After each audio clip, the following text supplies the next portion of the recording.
Hello good morning students, मैं हूं रवि कुमार सक्सेना। आपका अपना प्यारा चैनल नंबर 1 क्लासेस में आपका स्वागत है।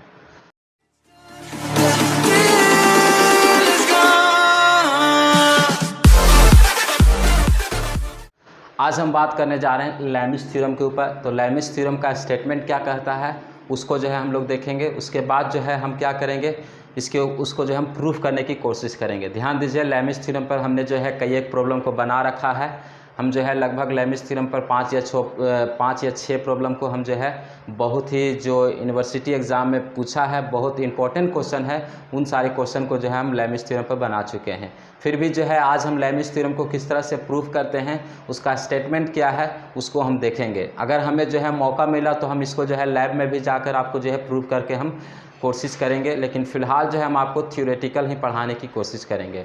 तो सबसे पहले लैमिस थ्योरम कहता क्या है उस स्टेटमेंट को समझेंगे, उसके बाद जो है हम आपको समझाने की कोशिश करेंगे। तो मेरे साथ जो है आप निकाल लीजिए पेन और निकाल लीजिए नोटबुक और हेडिंग डाल दीजिए लैमिस थ्योरम। लैमिस थ्योरम का जो है डिफिनीशन को हम लोग लिखेंगे। If 3 concurrent forces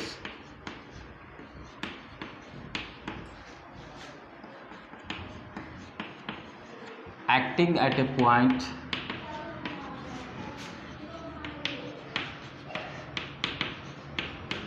are in equilibrium,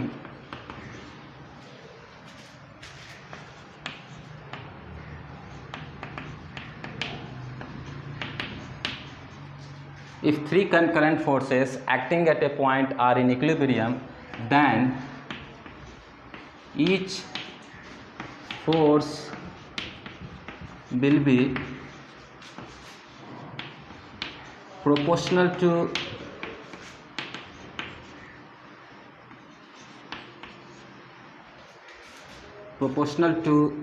sine of angle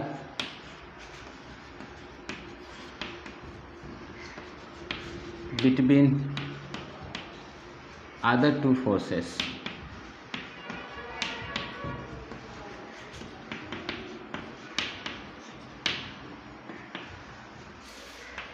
ध्यान दीजिए, लैमिस थ्योरम क्या कहता है उसको हम समझने की कोशिश करेंगे। 3 concurrent forces acting at a point are in equilibrium, then each force will be proportional to sine of angle between the other two forces। अब ध्यान दीजिए, यहाँ पर एक वर्ड आया है कंकरेंट फोर्स, ठीक है। तो सिस्टम ऑफ फोर्स में हमने जो है आपको बताया था कंकरेंट फोर्स क्या होता है।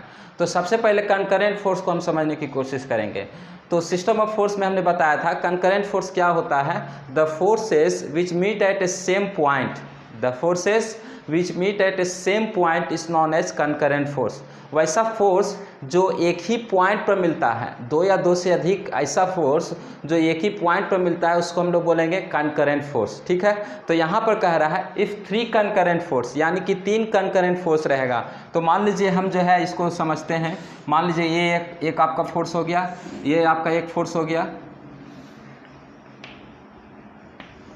ये आपका एक फोर्स हो गया और ये आपका एक फोर्स हो गया। इसका हमने नाम दे दिया F1, इसको हम नाम दे दिए F2 and this force is F3, ठीक है।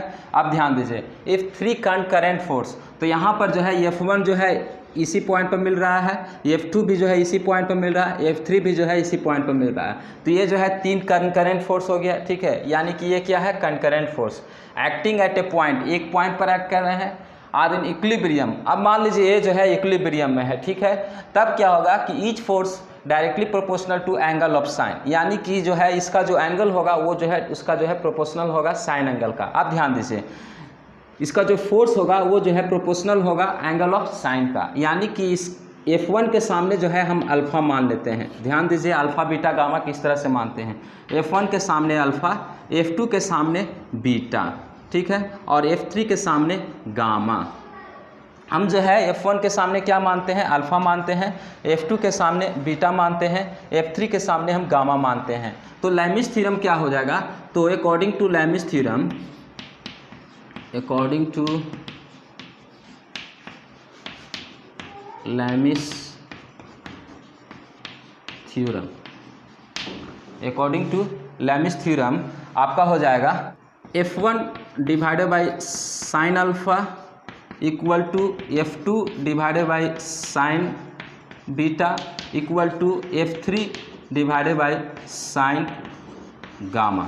ध्यान दीजिए लैमिस थ्योरम क्या कहता है, F1 divided by sine alpha equal to F2 divided by sine beta equal to F3 divided by sine gamma. ये जो है लैमिस थ्योरम का स्टेटमेंट है।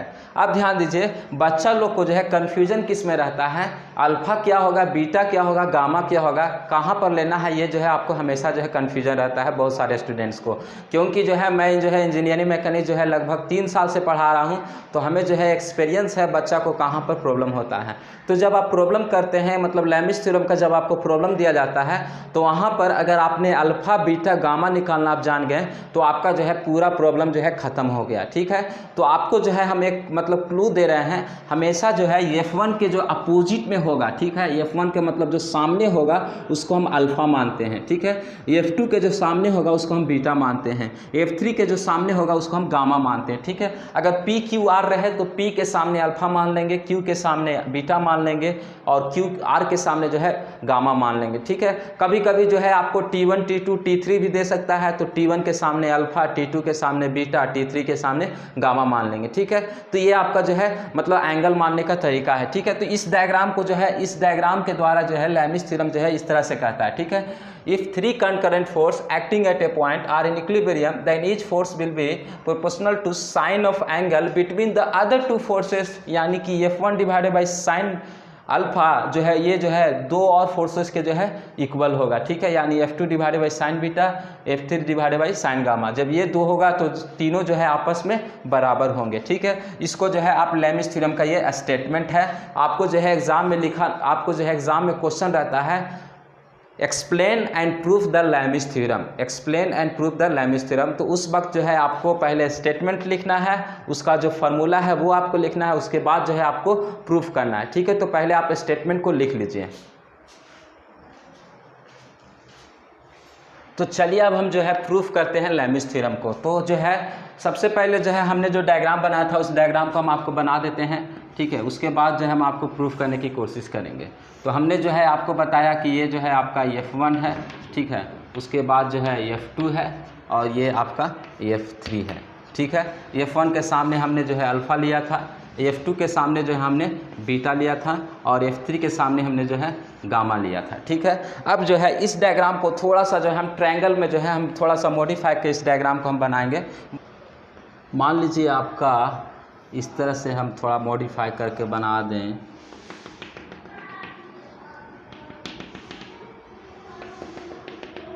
मान लीजिए ये आपका हो गया F1 और ये आपका हो गया F2 और ये डायग्राम हो गया आपका F3। ध्यान दीजिए हम जो है प्रूफ करने के लिए थोड़ा सा जो है हम ट्रायंगल का इसको ट्रायंगल शेप देकर जो है हम इसको प्रूफ करने के लिए कोशिश करेंगे। ठीक है, तो आपको भी जो है इस तरह से जो है डायग्राम बनाना है। अब जो है ये हो गया आपका F1। ठीक है, F4 जो है आपका F1 है, तो F1 के सामने क्या होगा तो अल्फ़ा होगा, यानी कि ये आपका हो जाएगा अल्फ़ा।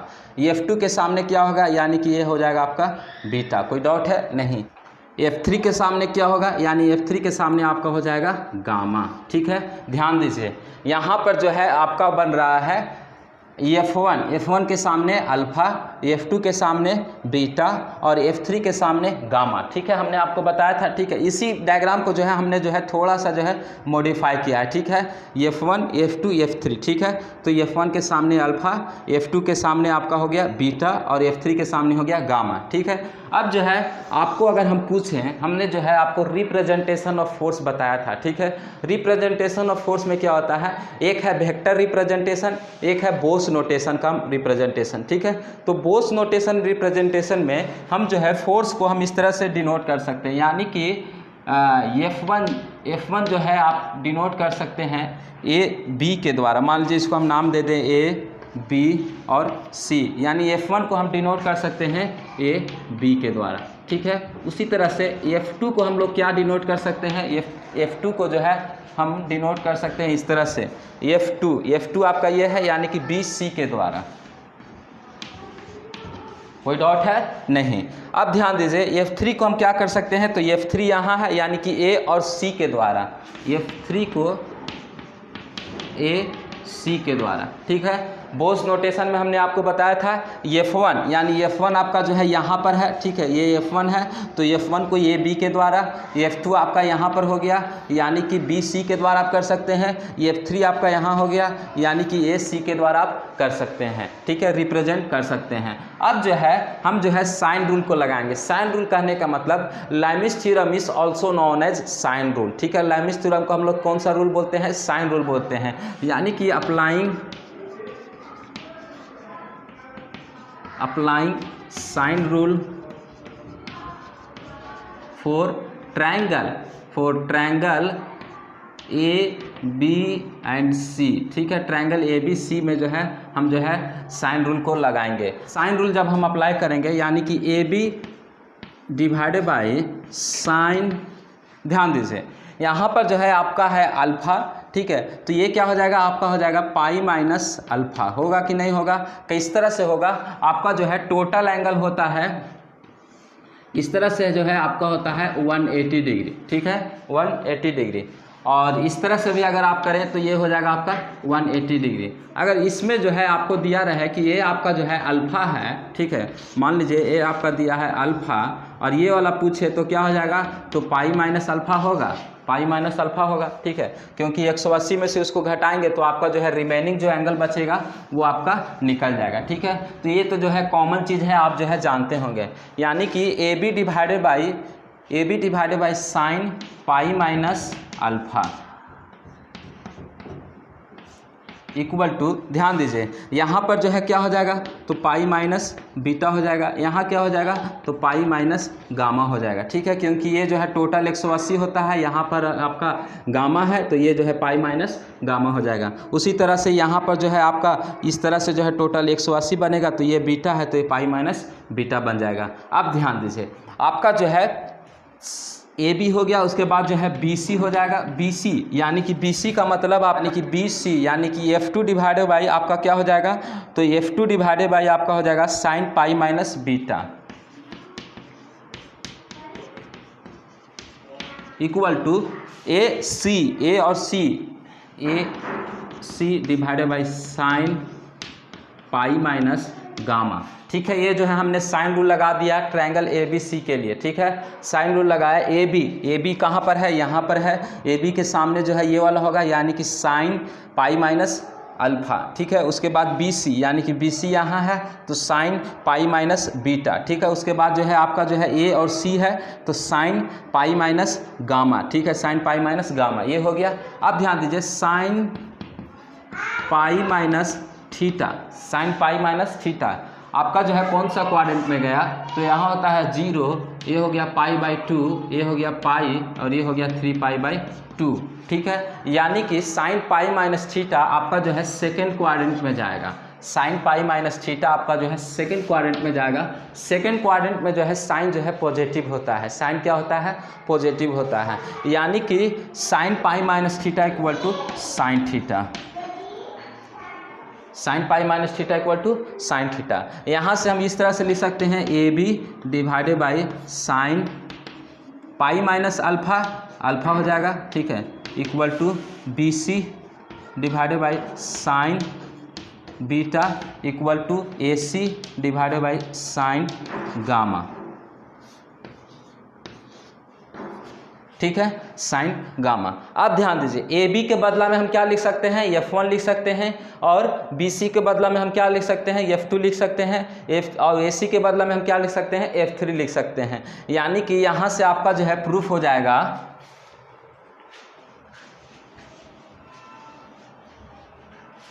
यहाँ से हम जो है लिख सकते हैं, इस लाइन को जो है हम यहाँ पर लिख सकते हैं आपका F1 divided by sine alpha equal to F2 divided by sine beta equal to F3 divided by sine gamma. यही आपका जो है लैमिस थ्योरम कहता है। हमने जो है शुरुआत में बताया था, आपका जो है प्रूफ हो गया। देखें हमने जो है किस तरह से जो है आसान तरीका से जो है आपको प्रूफ करने के लिए बताया। तो इस प्रकार से आज हमने जो है लैमिस थ्योरम बताया। लैमिस थ्योरम क्या कहता है? तो सबसे पहले हमने लैमिस थ्योरम बताया कि if 3 concurrent forces acting at a point are in equilibrium then each forces will be proportional to sine of angle between the other two forces. ये आपका जो है लेमिस थ्योरम का डिफिनीशन हो गया, यानी कि F1 divided by sine alpha equal to F2 divided by sine beta equal to F3 divided by sine gamma जो है लेमिस थ्योरम का स्टेटमेंट है। और हमने जो है ट्रायंगल लेकर जो है इसको हमने प्रूव किया लेमिस थ्योरम को। तो ये वीडियो लेक्चर आपको कैसा लगा? आप जो है अगर आपको अच्छा लगा तो लाइक कीजिए, शेयर कीजिए। अगर अभी तक मेरे चैनल को नहीं सब्सक्राइब किए हैं तो आप जो है सब्सक्राइब कर दीजिए ताकि रेगुलर नोटिफिकेशन आपको मिलती रहे। तब तक के लिए हम आप विदा लेते हैं। धन्यवाद।